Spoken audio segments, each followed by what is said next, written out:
Morning दोस्तों, this is our second day in Port Blair. अभी हम आए हैं director of shipping services DSS में। डीएसएस में मिलती हैं टिकट्स फेरीज़ की, वो गवर्नमेंट फेरीज़ जो पूरे अंडमान निकोबार में ट्रैवल करती हैं। पोर्ट ब्लेयर से हैवलॉक, हैवलॉक से नील, नील से पोर्ट ब्लेयर, इन तीनों आइलैंड के बीच में जो फेरीज़ ट्रैवल करती। और हम लेने आए हैं पोर्ट ब्लेयर से हैवलॉक तक की टिकट्स कल के लिए।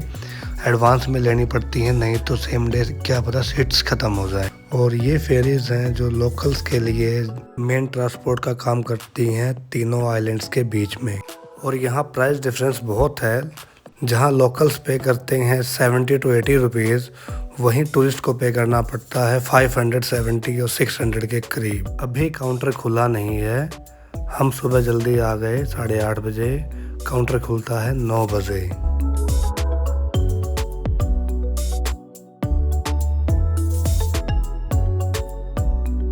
की टिकट तो हमें मिल गई हैवलॉक की कल की नेक्स्ट डे की। इसमें मैं प्रोसीजर बता दूं आपको कि आपको ये डायरेक्टर ऑफ शिपिंग है, यहाँ पे आना पड़ता है, ये फॉर्म भरना पड़ता है, इसमें डिटेल भरनी होती हैं जिसको जाना है, कब जाना है, डेट वगैरह।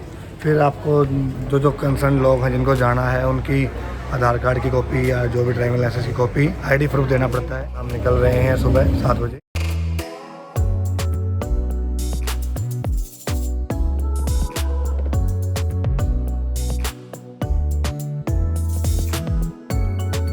टिकट्स बुक करने के बाद अभी आज का प्रोग्राम जो हमारा बना है वो बना है रोज़ आइलैंड एंड नॉर्थ बेगा, दोनों आसपास ही हैं।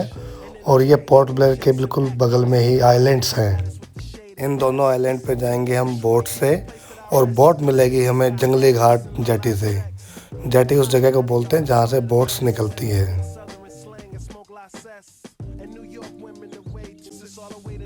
ये जंगली घाट जेटी में एंट्री कर ली और यहाँ से बोट मिलेगी आगे रोज़ आइलैंड। तो वहाँ देखेंगे, कुछ एक्टिविटी करेंगे।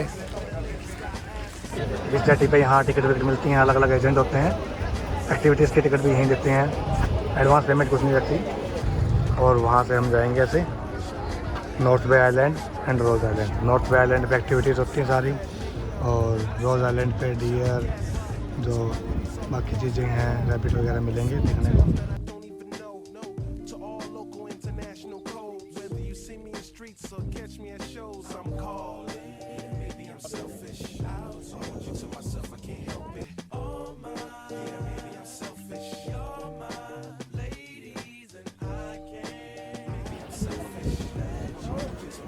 हम जा रहे हैं अभी हमारी बोट पकड़ने के लिए।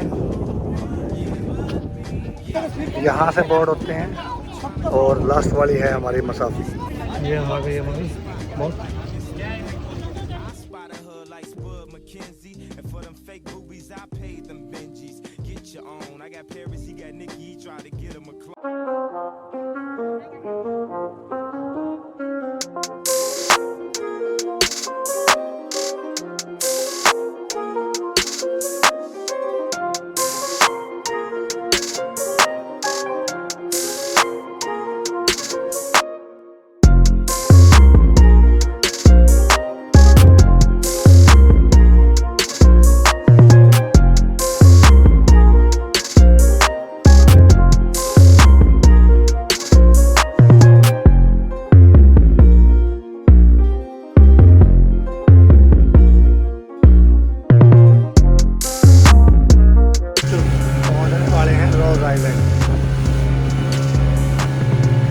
लहरें बहुत तेज थी रास्ते में।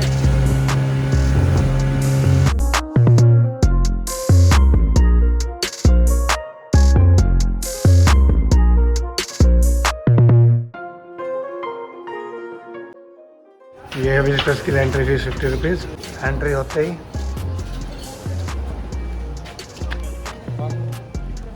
यहाँ पे ये इलेक्ट्रिक गाड़ियाँ खड़ी हैं।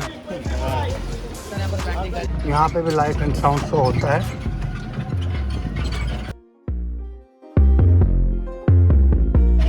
ये था junior officer club, subordinate club.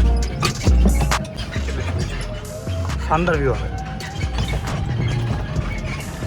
Beautiful. ये चर्च था ब्रिटिश टाइम का। चर्च। सर गाड़ी का लेफ्ट साइड में जो बिल्डिंग दिख रहा है नीचे लिखा हुआ बिल्डिंग, ये खतरनाक कैदी का जेल था। खतरनाक कैदियों के लिए इधर जेल थी ये। खतरनाक कैदियों के लिए जेल स्पेशल ये बनाई गई थी।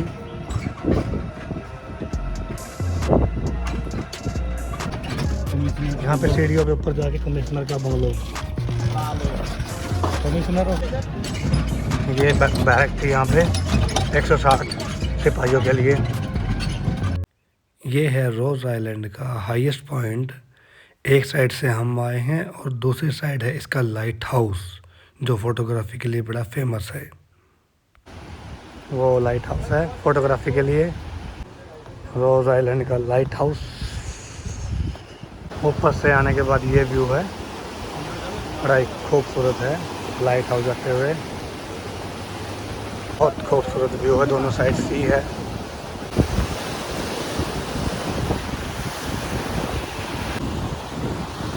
लाइट हाउस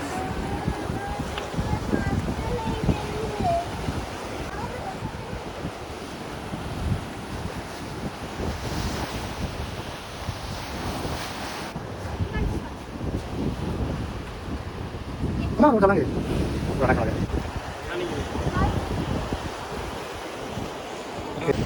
कितना साफ पानी है। पहले रास्ता इधर से था, वो बंद कर रखा है अभी। आगे सीढ़ियाँ हैं लाइट हाउस के लिए। ये हमारा रोज़ आइलैंड।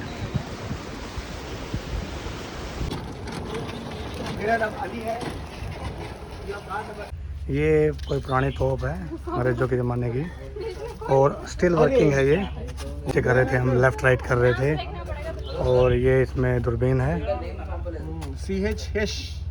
बेसिकली रोज़ आइलैंड एक हिस्टोरिकल प्लेस है जिसे ब्रिटिशर्स ने बसाया था और वर्ल्ड वॉर 2 में जापानीज़ ने तबाह कर दिया था। तो आप ये देखने आ सकते हैं, वाकई खूबसूरत है ये आइलैंड।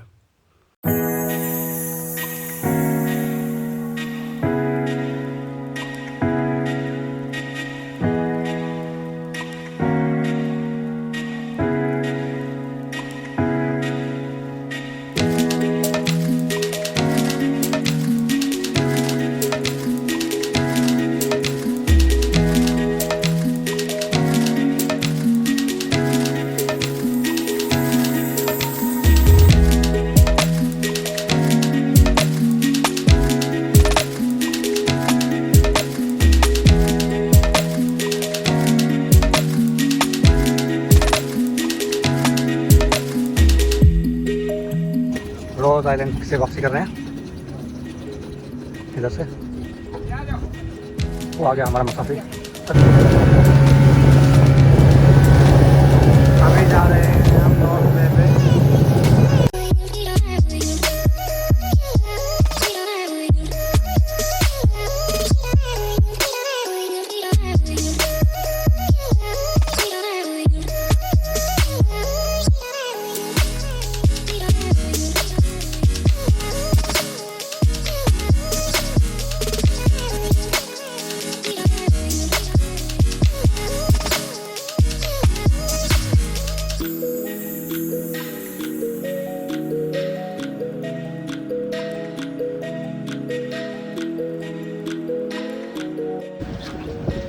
ये यहाँ अब स्कूबा की तैयारी करवा रहे हैं। स्कूबा भी उसके इधर ही उसके बगल में नॉर्थ बे आइलैंड।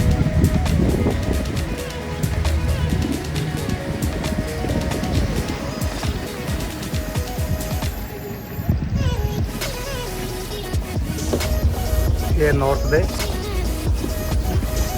बीचेस तो इंडिया में बहुत जगह हैं, गोवा, बॉम्बे, केरला, तमिलनाडु, बट इतने क्रिस्टल क्लियर बीचेस अंडमान के अलावा कहीं नहीं मिलेंगे। नहाने का यहाँ बहुत मन था, बट इस बीच पे पत्थर ज़्यादा थे तो माइंड चेंज कर लिया। नॉर्थ बे पे यहाँ एक्टिविटीज़ होती है सिर्फ, और कुछ नहीं होता। चेंजिंग रूम, और ये खाने पीने के लिए ड्रेसेस हैं, लॉकर हैं। बेसिकली ये पोर्ट ब्लेयर में नियरेस्ट जो एक्टिविटी करनी हो किसी को स्कूबा वगैरह, उनके लिए है।